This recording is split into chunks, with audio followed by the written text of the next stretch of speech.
L'habit ne fait pas le moine, mais c'est par l'habit qu'on reconnaît le moine. Madame, bonjour. Monsieur, bonjour. C'est votre émission Espoir sur Intégrale Radio, diffusée tous les lundis, les mercredis et les vendredis. Je suis dans ce studio ce matin, accompagnée de l'apôtre Adéka Richard, comme tous les jours. Mon nom, c'est Rachel Tanga, Maman Rachel, si vous voulez. Ce matin, dans l'Esprit de Dieu nous conduit sur le thème « Comment s'habiller ?» Comment un chrétien doit s'habiller. Il y a les critères pour un chrétien d'habillement, parce que le chrétien n'est pas un homme ordinaire, le chrétien n'est pas un homme naturel, le chrétien a l'image de Christ, le chrétien représente Christ et pour cela il y a une façon de s'habiller. Donc ce matin, le thème sur lequel le Saint-Esprit nous conduit, c'est comment s'habiller en tant que chrétien. Je suis Maman Rachel dans ce studio avec l'apôtre Adéka Richard. Bonjour homme de Dieu. Et bonjour Rachel. Merci chers internautes de nous suivre partout où vous êtes. Ce matin, nous allons vous parler de l'habillement du chrétien. Mais avant toute chose, nous devons rendre grâce à Dieu parce que nous ne sommes pas dans ce studio par notre volonté. Nous n'y sommes pas par notre force. Nous n'y sommes pas parce que nous sommes particuliers. Mais c'est parce que Dieu a déversé sa grâce sur nous. Il a choisi encore de réécrire nos noms dans le livre de vie pour que nous soyons comptés parmi les vivants du monde. Alors, à tout Seigneur, tout honneur, avant de rentrer dans le thème proprement dit, nous allons rendre grâce à Dieu pour tous ses bienfaits dans nos vies, pour sa miséricorde et pour sa bonté qui s'est encore renouvelée dans nos vies. Nous allons nous retrouver juste derrière pour la prière avec l'apôtre Adéka Richard.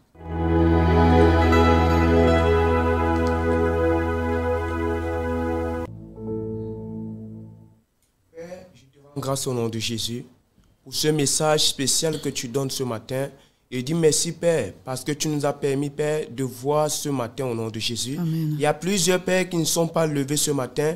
Il y a plusieurs Pères qui n'ont pas eu cette opportunité. Père, tu es en train de nous emmener dans un thème Père qui est vraiment délicat en ce temps de la fin Père, qui est comment un chrétien doit-il s'habiller. Père, je prie au nom de Jésus qu'au travers de ce message, je prie Seigneur Père, édifie quelqu'un au nom de Jésus, Amen. corrige quelqu'un au nom de Jésus, Amen. censure quelqu'un au nom de Jésus. Amen. Et je prie Père, que Seigneur, que ce message Seigneur, puisse être édifié. Remplis le vase que je suis, Seigneur, Père. Et que, Père, que ce message arrive dans tout le monde entier, Seigneur. Et que plusieurs personnes, Seigneur, qui ne s'habillaient pas bien, plusieurs chrétiens, Seigneur, qui ne savaient pas comment s'habiller, Seigneur, Père, touche-les, Seigneur, localise-les, Seigneur, et pouvoir dans leur vie pour qu'ils puissent savoir, Seigneur, c'est le nécessaire au nom de Jésus. Amen. Amen. Amen. Merci, chers auditeurs. Ce matin, le texte qui va nous conduire sur le thème de ce matin sort du livre de 1 Timothée 2, versets 8 à 10. Je vais lire au nom de Jésus 1 Timothée 2, versets 8 à 10. La parole de Dieu nous dit ceci. Je veux donc que les hommes prient en tout lieu en élevant des mains pures, sans colère ni arrière-pensée. De même, je veux aussi que les femmes, habillées d'une manière décente, se parlent avec pudeur et simplicité, non avec des tresses, de l'or, des perles ou des toilettes somptueuses, mais plutôt avec des œuvres bonnes, comme cela convient à des femmes qui affirment honorer Dieu. Voilà donc la parole qui va nous conduire ce matin. Dans quelques instants, nous allons rentrer dans la prédication et nous allons nous laisser diriger par le Saint-Esprit parce que c'est lui qui a la capacité de nous expliquer ce que Dieu veut dire dans sa parole. C'est lui qui a la capacité de nous montrer le vrai chemin parce que Dieu a dit dans sa parole que sa parole est faite pour corriger, pour reprendre, pour instruire quelqu'un. Et je suis sûr qu'au travers de ce thème, au travers de ce passage de l'apôtre Paul par Timothée, Dieu veut nous dire quelque chose, Dieu veut parler à quelqu'un ce matin, Dieu veut interpeller quelqu'un, Dieu veut corriger quelqu'un, parce que quand un père aime ses enfants, il les corrige. Donc, dans quelques instants, nous allons rentrer dans la prédication avec l'apôtre Adéka Richard. À tout de suite.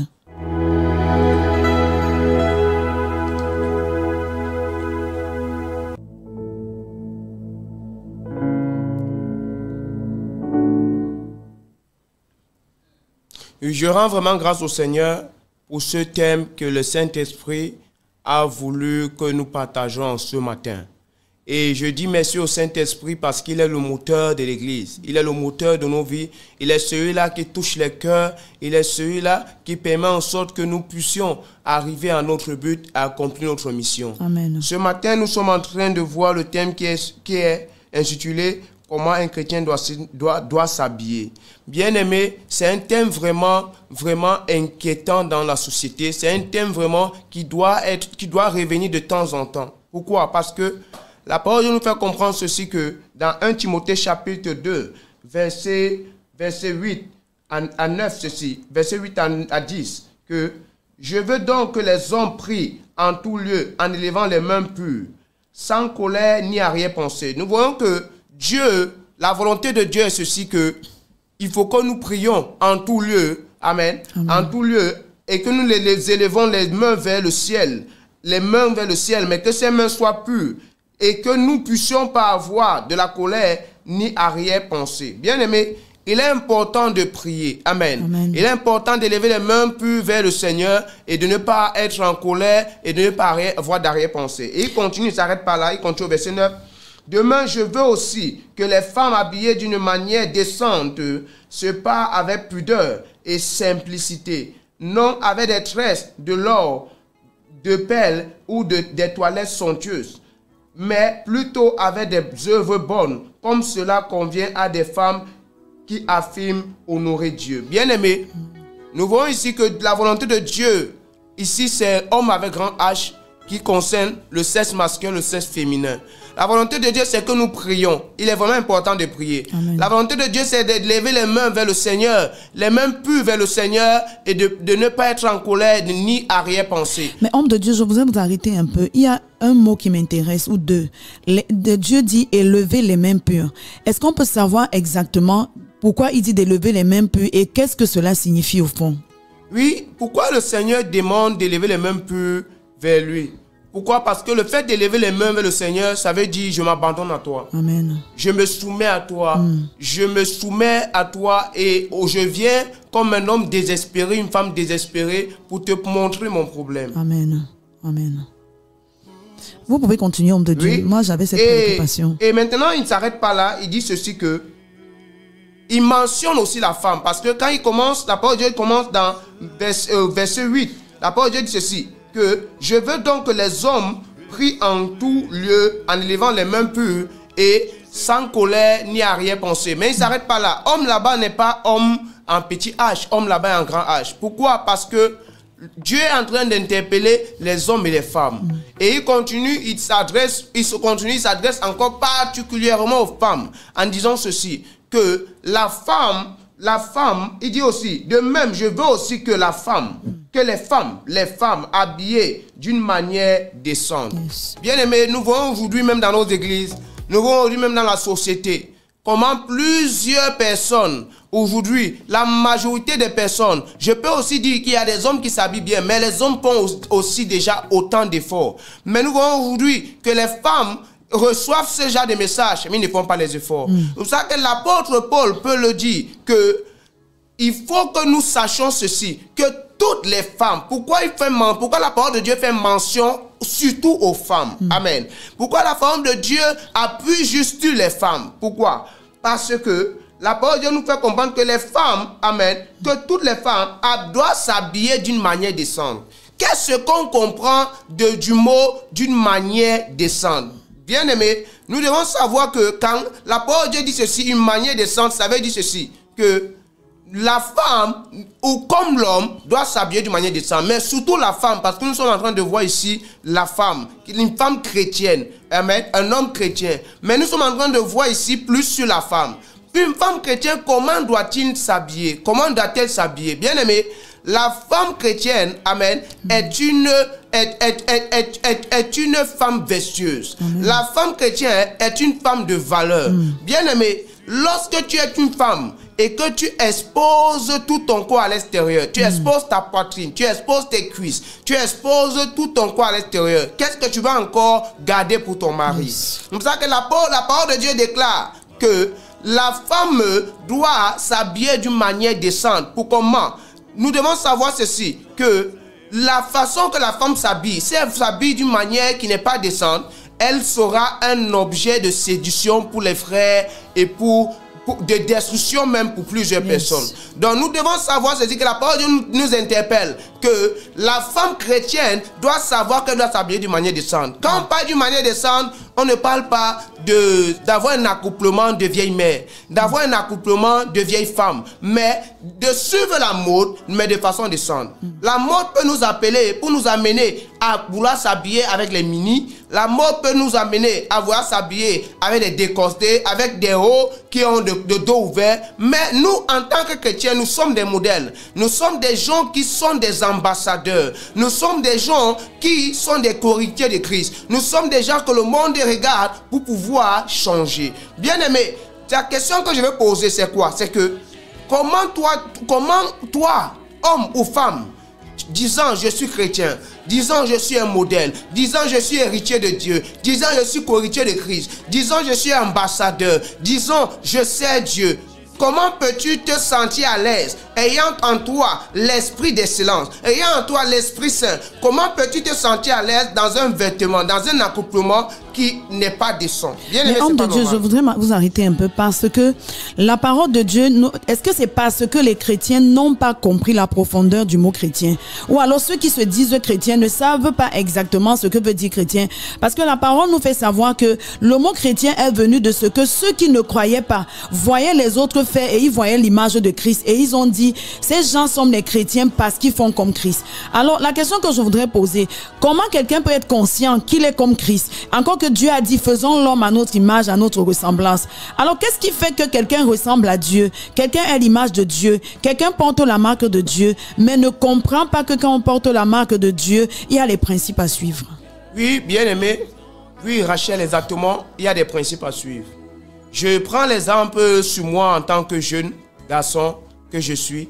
Quand je donnais ma vie au Seigneur, avant de donner ma vie au Seigneur, avant de naître de nouveau, je m'habillais n'importe comment. Je baissais les pantalons, je faisais les tailles basses, je portais des pantalons d'escroy, je pouvais acheter un tricot, je coupe les manches, je pouvais acheter une chemise, je coupe les manches. Mais dès lors que je suis venu en Jésus, Jésus ne m'a pas dit pour le premier jour que l'on ne t'habille pas comme ça. Amen.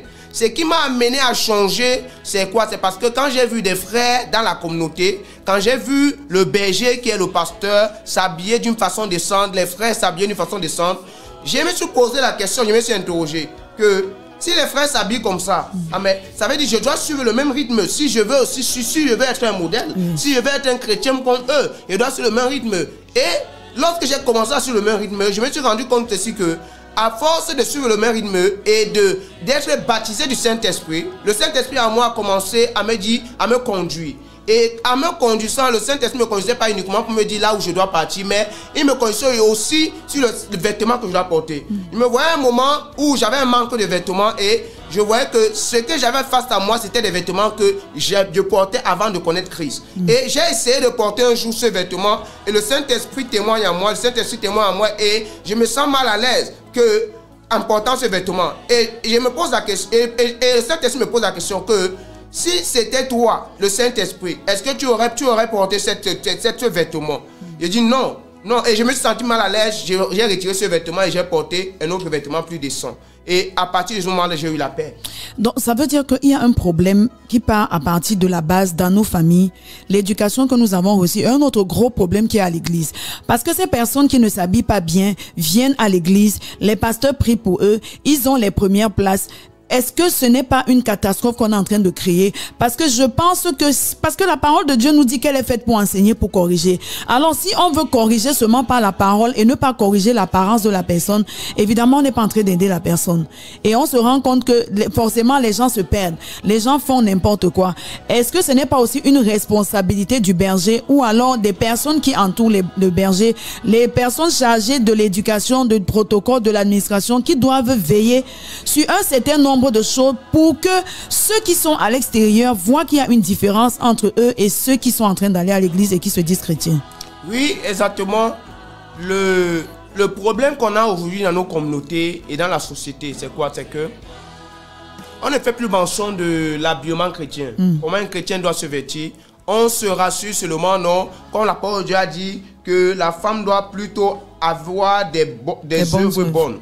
Et on se limite là, non, si la femme a plutôt des œuvres bonnes, comme je peux le voir ici, j'ai écrit ici, ouvrir des bras aux malheureux, tendre la main aux pauvres, comme Proverbe 31, verset 20 le dit, et la force et l'honneur, tu vois. Si elle est vertueuse, c'est bon. Si elle a les bonnes œuvres, elle fait des dons, elle est gentille, c'est bon. Non, non, ça s'est mis par là. Yes. Nous devons savoir que quand des gens viennent à l'église, ils viennent comme de l'eau en matière brute. Et ils ont besoin d'être transformés. Yes. Parce que le but de l'église, ce n'est pas juste d'accueillir les gens ici. C'est que comme les gens viennent, ils viennent avec leur état, avec leur mentalité, avec leur comportement, avec leur caractère, avec leur éducation. Et ils viennent à l'église pour recevoir une nouvelle éducation, une nouvelle vie, un nouveau caractère, un nouveau comportement, une nouvelle façon de voir les choses. Maintenant donc, qui doit donc montrer cela? C'est le berger. Qui doit donc montrer cela, ce sont des frères, des sœurs en Christ qui sont déjà là et qui sont déjà transformés. Et c'est le problème que nous retrouvons. Nous voyons des gens aujourd'hui qui ont déjà fait 5 ans dans la foi, 3 ans dans la foi, 1 an dans la foi, 6 mois dans la foi, mais tu vois la manière de s'habiller. Tu vois une jeune fille qui vient aujourd'hui à l'église, tu te poses la question si elle vient séduire le pasteur. Tu vois une jeune fille qui vient aujourd'hui à l'église, tu te poses la question si elle est en train d'aller en boîte de nuit. Tu vois un jeune garçon qui vient aujourd'hui à l'église, tu te poses la question si c'est réellement qu'il est en train d'aller dans un lieu saint. Bien aimé, c'est le but que nous devons savoir, c'est que nous devons observer. Quand tu arrives dans un milieu, observe le milieu dans lequel tu es. Tu ne peux pas arriver dans un milieu disant que c'est l'église, tu ne peux pas servir, tu ne peux pas adorer Dieu. En vérité, tu peux pas adorer Dieu, mais tu observes le comportement des autres, tu observes l'habillement des autres, mais ça ne t'interpelle pas. Ça veut dire que tu es inconscient. Mais ça veut dire que la société, il y a quelque chose de grave qui se passe. Donc, il faut que les gens reprennent conscience, qu'ils sachent que les chrétiens sachent qu'ils sont différents des autres personnes. Parce que si tu ne sais pas que tu es différent des autres, tu vas continuer à faire la même chose que les autres. C'est pour ça qu'on a dit que les mauvaises compagnies corrompent les bonnes mœurs. Tu peux marcher avec des gens qui font de mauvaises choses. Mais si tu es conscient que ce qu'ils font est mauvais, tu vas pas le faire. Mais si tu n'es pas conscient, c'est finalement toi qui vas te laisser guider par eux. Et je crois que homme de Dieu, c'est à juste titre qu'on a vu des gens qui sont allés, par exemple, sur le champ d'évangélisation, voyant leur accoutrement, voyant leur façon de faire, ils ont plutôt été évangélisés par les non-chrétiens et ils ont subi des conséquences. De même que ces filles qui se sont habillées d'une manière indécente ont séduit les hommes de Dieu et la catastrophe s'est créée à l'église. Ce que les gens doivent comprendre, c'est que l'homme de Dieu, avant toute chose, est un être humain. Il a les sentiments comme les êtres humains, il a les émotions au-delà de tout. Donc les gens ne pensent pas que l'homme de Dieu est une glace ou un morceau de fer. Donc il faut que les gens fassent attention. Je pense que homme de Dieu, l'accent doit être mis sur ce point pour qu'on n'arrive pas à des situations de catastrophe dans les églises. Je pense. Oui, exactement. Pourquoi? Parce que plusieurs personnes pensent que les hommes de Dieu sont juste des êtres célestes. Non, non, nous ne sommes pas des êtres célestes. Nous sommes des êtres ayant un esprit excellent qui est le Saint-Esprit, un esprit supérieur, qui habite dans un corps, mais ayant aussi une chair. Amen. Une chair qui a aussi ses désirs. Mais nous ne devons pas marcher selon les désirs de la chair. Et pour éviter de ne marcher selon les désirs de la chair, nous devons avoir face de nous des hommes et des femmes qui s'habillent d'une manière décente. Tu ne peux pas me dire ceci. C'est ça que tu vois aujourd'hui le diable, au lieu d'utiliser des personnes qui sont loin, il utilise les gens qui sont proches de nous. Pourquoi? Parce qu'il sait que ces gens ne s'habillent pas de manière décente. Tu ne peux pas être une femme chrétienne, un homme chrétien, et tu viens pour voir ton pasteur et tu t'habilles n'importe comment. C'est aujourd'hui que je vois ça. Je vois plus ça. Pourquoi? Parce que des gens n'ont pas du respect pour les choses sacrées. Les gens n'ont pas du respect pour le lieu saint. Tu ne peux pas dire que tu peux voir ton père spirituel, tu peux voir un pasteur, tu peux voir un frère en Christ. Par exemple, tu es une fille, tu peux voir un frère en Christ et tu t'habilles avec les mini et tu avais la Bible et tu dis que vous allez parler la parole de Dieu. C'est impossible. Le gars ne sera plus sur la parole de Dieu, mais il sera plutôt sur tes cuisses. Il ne sera plus sur la parole de Dieu, mais il sera plutôt en train de regarder ton haut décolleté. Bien aimé, nous devons savoir ceci, que nous devons aussi corriger, pas seulement corriger du fait que nous devons marcher dans la sanctification, dans la pureté, c'est important. Mais mon frère, ma soeur, si tu ne t'habilles pas bien, tu vas tomber dans la tentation. Le diable ne joue pas. La parole de Dieu dit ceci, qui rôde comme un lion rugissant. il cherchant qui dévorait. Bien aimé, pourquoi le diable te dévore? Il utilise une autre personne. C'est ce que tu dois savoir. Mais ça veut dire qu'on doit être très prudent en tant que chrétien et que nous devons prendre conscience que de même que les hommes de Dieu sont des êtres normaux, nous aussi nous sommes des êtres normaux. Parce que souvent on a l'impression qu'on a atteint un niveau où il y a les choses qui ne peuvent plus nous arriver et on se rend compte que ce sont ces choses que le diable utilise pour nous faire tomber.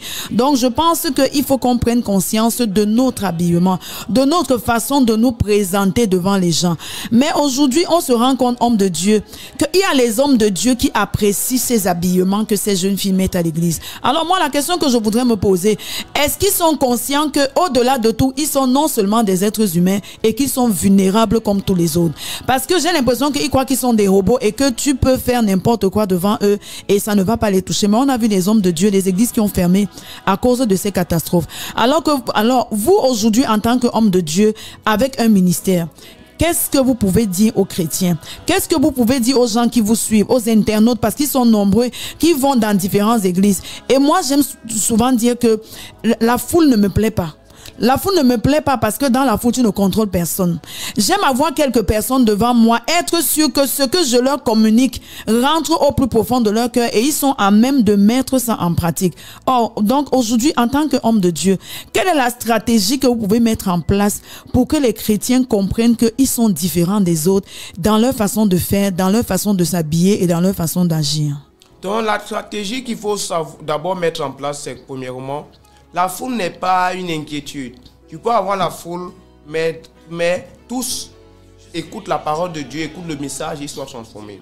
Le véritable problème ici, c'est quoi? C'est que les bergers, les pasteurs, les hommes de Dieu ne prennent plus soin du peuple. Yes. Parce que Jésus dit dans la parole de Dieu dit ceci que je choisis mon berger, j'appelle mon berger selon mon cœur. Yes.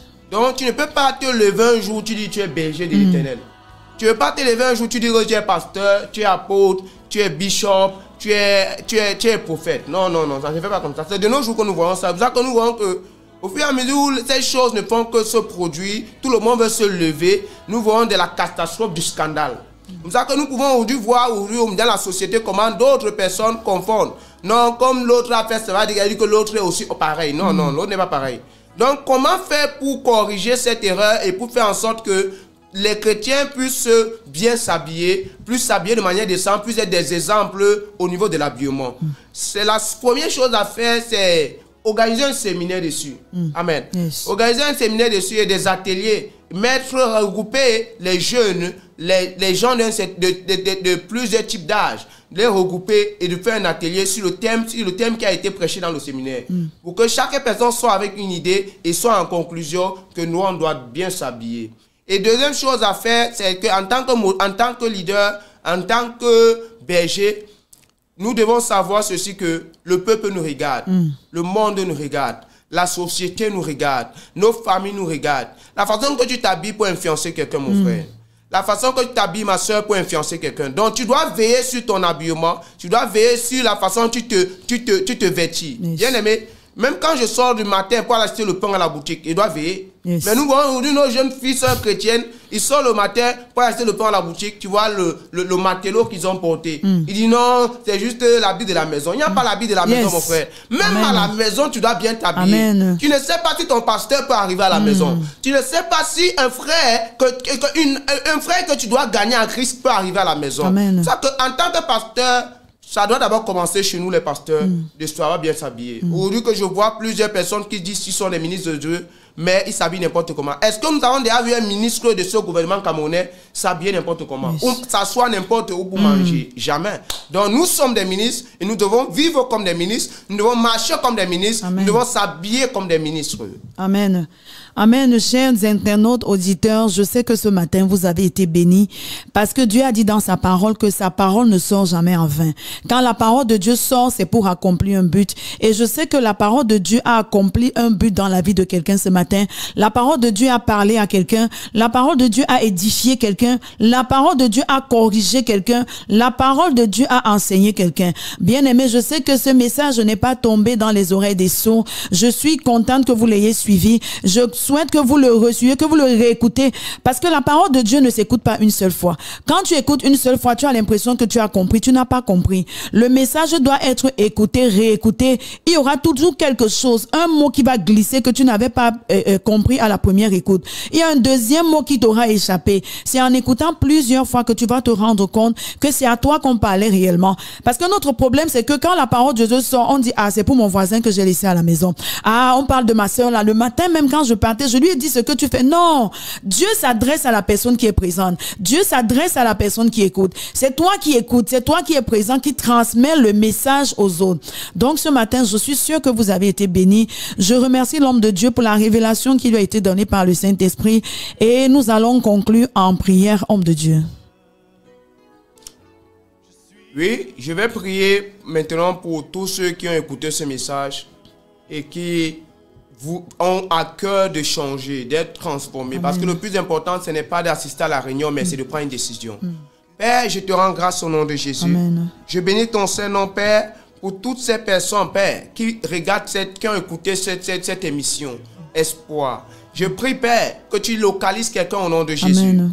Et déclare que le Saint-Esprit, qui est l'Esprit excellent, qui témoigne chaque temps, qui nous conduit cette personne au nom de Jésus. Amen. Je déclare au nom de Jésus que le Saint-Esprit te convainc et que le Saint-Esprit te transforme au nom de Jésus. Amen. Je déclare que tu vas accomplir ta destinée au nom de Jésus. Amen. Tu vas accomplir ta mission sur cette terre au nom de Jésus. Et déclare qu'aucun scandale ne sortira de toi au nom de Jésus. Je déclare qu'aucune personne ne sera un objet de scandale pour ta vie au nom de Jésus. Amen. Je déclare qu'à partir d'aujourd'hui, peut-être tu te poses des questions, que tu te poses des questions à toi-même, que pasteur, achetez-moi dans les habits. Le Seigneur est capable de le faire. Si tu as écouté ce message, le Seigneur est sur le point de relâcher une provision en abondance au nom de Jésus. Amen. Une provision en abondance dans ta vie au nom de Jésus. Amen. Je prie pour toi qui écoute en ce moment, qui a écouté ce message. Je déclare qu'à partir de ce jour, Dieu va susciter des hommes et des femmes qui vont t'offrir même des habits comme il a fait avec moi et il ne cesse de faire avec moi au nom de Jésus.